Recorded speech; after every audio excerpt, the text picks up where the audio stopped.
Hi folks, it's Mike Murphy, and today's quick tip is in Screenflow 10.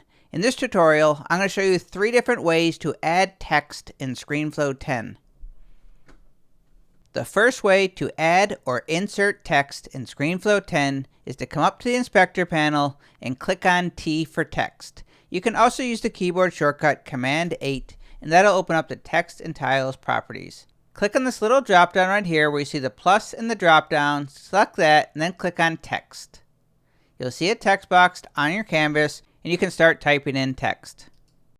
The second way to add or insert text in Screenflow 10, come up to the top menu, click on Insert, and then select Text Box. I'll click on that. That'll add a text box to the canvas.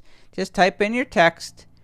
And to customize the text, you're going to come over to the Inspector panel, click on T for Titles and Properties. You can change the font, the size, and the colors just like you can any other text that you add over here. You can also add a style preset if you have those created for text.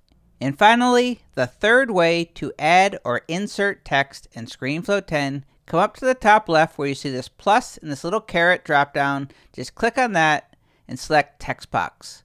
We'll click that. It'll add a text box to the canvas. Just type in your text, select it on the timeline, go to the Properties panel, make sure you're under T, then you can use any of the parameters to customize it. And that is 3 different ways to insert or add text in Screenflow 10. My name is Mike Murphy. Cheers.